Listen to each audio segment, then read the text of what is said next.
Meron pong babala ngayon, no? Ito pong si Franklin Drilon, mga kaboses, mga babayan. Former Senate President po ito, ha. Itong si Senator Franklin Drilon, mga kaboses, mga babayan. Ayon po dito sa Billionaire News Channel, no, sa interview po niya ito, mga kaboses, ano po? At meron po itong artikulo, no, basahin po natin at magre-react po tayo. But before that, kumusta nga ba, mga kaboses, mga babayan, ang ating bansang Pilipinas after po ng malawakang kilos protesta na nangyari po sa Maynila at sa iba't iba pong parte nitong ating bansa, mga kaboses, mga kababayan. Andito pa rin yung galit, mga kaboses, mga kababayan. Andito pa rin ang sigaw ng taong bayan, yung init ng kanilang puso, ano po, regarding po sa napapanahong issue, no, na kinasasangkutan po, mga kaboses, mga babayan, ng ilan po mambabatas at lalo na po ng mga contractors dito po sa flood control anomalies, mga kaboses, mga kababayan.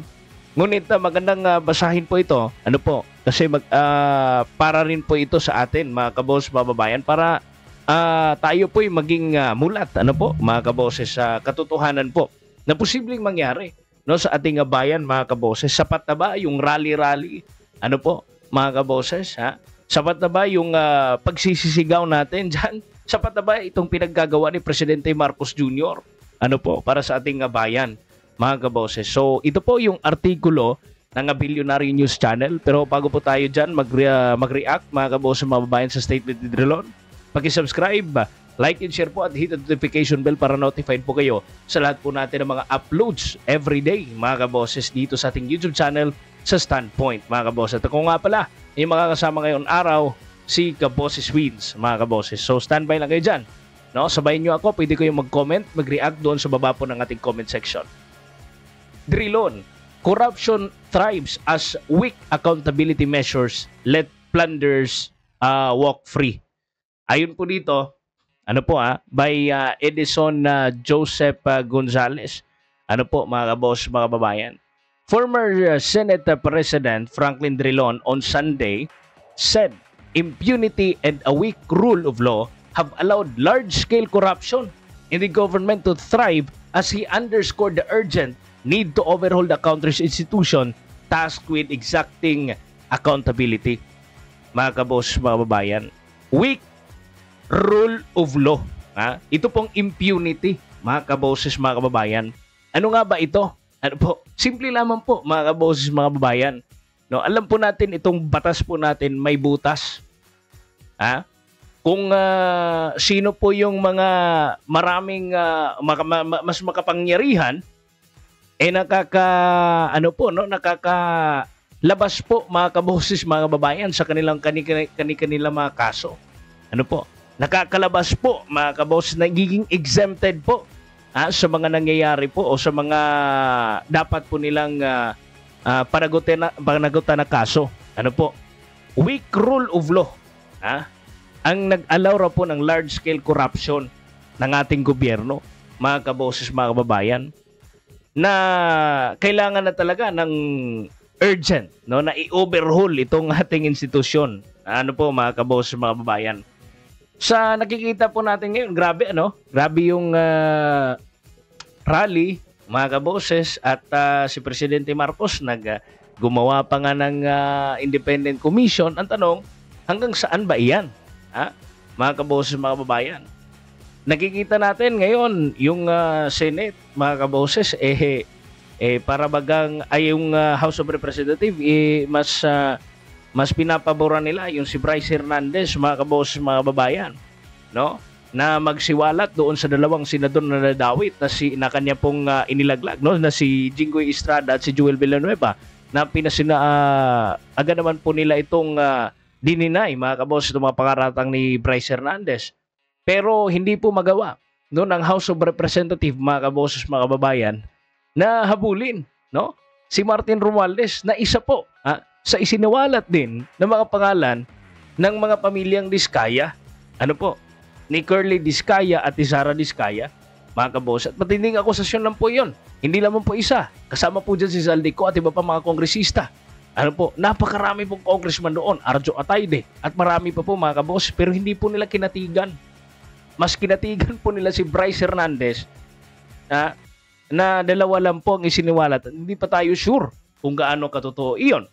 Kasi unang-una si Bryce, yung nagpa-contempt sa kanya, si Jinggoy, pagpunta niya ng House of Representatives, ayun na. No? Talagang binirahan niya, mga kaboses, mga babae. Nung nag-contempt sa kanya, kisinama pa niya si Joel Villanueva. Hindi po natin yan alam kasi puro po yan aligasyon, mga kaboses, mga babae. Hindi naman po natin sinasabi na hindi po pwedeng damayin si Jinggoy at si Joel Villanueva. Ang ibig po natin sabihin, dapat po ipatas, ano po mga kaboses, mga babayan, yung ating batas. Kung yung dalawa ay inimbestigahan, kung dalawa yung si Bryce Hernandez ay kinatigan, mga kaboses, mga babayan, di sana sa ganun din sa mga Diskaya. Katigan rin nila yung kanilang mga statement regarding kay Saldico, Romualdez at iba pa mga kongresista. Ano po? Sana po ganun din po sila mga kaboses, mga babayan. Yun yung katanungan, bakit? Ano po? Ayon po dito, interview na the Billionaire News Channel's Cancel Corruption Now special coverage, Drilon said, the anti-corruption rallies were necessary but warned that public outrage alone would not be enough to stamp out wrongdoings in the bureaucracy. Ayon sa kanya, this needs to happen. Corruption will not end if we don't reform our institutions of democracy and accountability, the former Senate chief told BNC anchor Pinky Webb. He cited past corruption scandals that saw the powerful walked free while whistleblowers suffered. Ayan na. Ito, mantakin niyo po ito mga kaboses, mga babayan.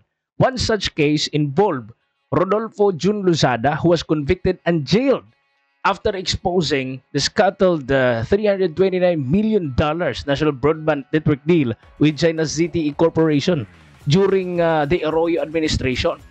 Ano po? Arroyo administration, mga kaboses, mga kababayan, iyan, ano po, $329 million. Ano po, yung pera dito. Ano po, isiniwalat ni Rodolfo Jun Lozada, mga kaboses, mga babayan. Kasi kasama siya at alam niya yung anomalya in-expose niya, mga kaboses, mga kababayan. Ang ending, siya po yung nakulong. Wala pong politikong nanagot. Wala pong matataas sa opisyal yung na-held accountable. No? Wala pong naging accountable ng mga politician. Ito po yung example ng impunity. Ano po, mga kaboses, mga kababayan?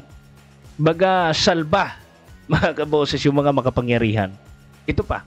Drilon also pointed out that businesswoman Janet Lim Napoles was initially imprisoned over a serious illegal detention case before she was eventually convicted for putting up bogus non-government organizations that she used in the 10 billion pork barrel scam. 10 billion pesos pork barrel scam. Ano po, mga kaboses, mga babayan? Kulong rin, Janet Lim Napoles, pero wala po mga matataas na opisyal na nakulong, mga kaboses, mga babayan. He argued that the fear of punishment was essential. The rule of law is to place fear of punishment. If you're not afraid of being punished, then go ahead. Our institutions of accountability are not working. So, ayan, no? Mga kaboses, mga babayan, kailangan natin ng yung mga politician ay dapat matakot, no? Sa atin pong batas para hindi po sana makapagnakaw, mga kaboses, mga babayan. Ika nga ng iba, what if ano na lang daw, mga kaboses, mga babayan, iwan ko lang kung agree din kayo, death penalty na lang daw sa mga corrupt na opisyal. Pero para sa akin kasi, mga kaboses, ano, baka kasi magamit, no, sa politika. Ano po? Kasi alam naman po natin sa panahon na ngayon, mga kaboses, mga babayan, kung kontra ka sa akin, easy lang kitang ipitin. Kagaya po nangyari yun kay VP Sara Duterte, mga kaboses, mga babayan. Kasi nga, anti-Marcos na, ano po, kalaban na ng administrasyon, ang bilis sila. Kasali pa si Saldico sa i-imbestiga, mga kaboses, mga babayan. At talagang pinipwersa na si VP Sara na gawin na i-impeach talaga. Ano po, mga kaboses. Pero ngayon po na bumaliktad po ang mundo, mayroon po mga testimonya na naiipit po yung mga whistleblower. Ano po, mga kaboses, mga babayan. Pero yung mga politiko na involved doon, kagaya na Romualdez, wala. Si Saldico nasa abroad. No? Pinapalabas ngayon ni Bon GD, mga kaboses, mga babayan, na talaga pong, mga kaboses, talagang kinansilan na niya yung travel order Ang tanong, kaya ba niya talaga napapauwiin itong si Zaldico? Mga kaboss, mga ba? Kasi unang-una, medical reason yun eh. No? Yung pagpunta niya na abroad. How about, mga kaboss, bakit si Zaldico rin ang palaging iniipit? How about Ferdinand Martin Romualdez? May isinagawa na ba sila ngayon? Mga kabosses, di ba wala po? Napaka tahimik, ano po? Ayon po dito, he argued that the fear of punishment was essential. Ano po? According to him, even the law regarding the government's witness protection program has also been abused. Drilon said, the effectiveness of institutions hinges on leadership.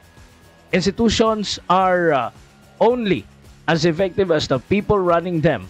If our processes for selecting leaders of these institutions are well organized, that's probably the first step. He pointed to the structural flaws in Congress, where he said, political majorities determine the Senate's direction, while in the House, the sitting president controls the leadership. Ito, as to President Ferdinand Marcos Jr.'s public censure of corrupt officials, the former senator said, symbolic measures alone were not enough. There is no single solution. Ayon po sa kanya. It requires deliberate systemic reform.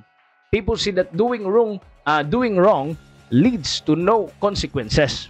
He warned that unless the government takes bold actions, public anger would only intensify. We need bold actions to prove our justice system works, or people will remain on the streets. Ito, nakakatakot po ito, mga kaboses, mga kababayan. Ito po nakakatakot na mangyari. Tayo pinatatakot eh. Kasi kapag hindi pa talaga ma-address si Presidente Marcos Jr., ito pong problema ng corruption, tiyak po mas lalo po magagalit ang taong bayan. Ano po? At medyo nakukulangan nga tayo eh. Ano po mga kaboses? Sa action ni Presidente Marcos ngayon. Dapat nga ngayon meron na mga pinailan ng kaso. Oo, may ICI, no? Mga kaboses, pero baka parang front lang no? Para makawala siya, mga kaboses, at makapang hugas siya ng kamay, mga kaboses, mga babayan. Pero hindi po pwede maghugas siya ng kamay kasi unang-una, hindi po niya pwedeng sabihin na hindi niya alam yung nangyayari kasi siya po ang nag-approve, no, ng budget. Kaya po naging gaat na ilabas ng DBM, mga kaboses, mga babayan. At hindi rin niya pwedeng sabihin unang-una kasi anak niya kasama doon sa kongreso eh. Imposible naman. At ang House Speaker, kamag-anak pa niya. Pinsan pa niya, mga kaboses, mga babayan. So, walang rason, no, para hindi agad gumawa ng aksyon si Presidente Ferdinand Marcos Jr. Siya na po mismo nakakita ng mga talamak na korupsyon. At kung meron po, ano po mga kaboses, mga kababayan, kung kulang po ang hustisya, mananatili po ang problema. Itong impunity, itong sinabi ni Drilon, tama po ito mga kaboses, mga kababayan. Tama lamang po, no, nahabulin kung sino po yung dapat talaga habulin at panagutin para matakot po sila sa batas. Kung wala na silang takot, patuloy sila sa pangungurap, mga kaboses, mga babayan. So, God bless, no, the Philippines, mga kaboses, mga babayan. Abangan po natin ang mga susunod pa po, no, ng mga kaganapan dito sa ating bayan. At ito po magpatuloy po sa pagre-react, no, pagbibigay po ng mga analysis dito po sa ating programa, dito po sa Standpoint, dito po sa ating YouTube channel, mga kaboses, mga babayan. God bless you sing lahat. Ano po, paki-subscribe at click the notification bell, mga kaboses. Paki-like at share itong video na ito para marami po ang makaalam. Marami po maging mulat, mga kaboses, mga babayan. God bless you sing lahat. Ako po si Kaboses Wins at kayo po yung nakikinig at nanonood dito sa Standpoint.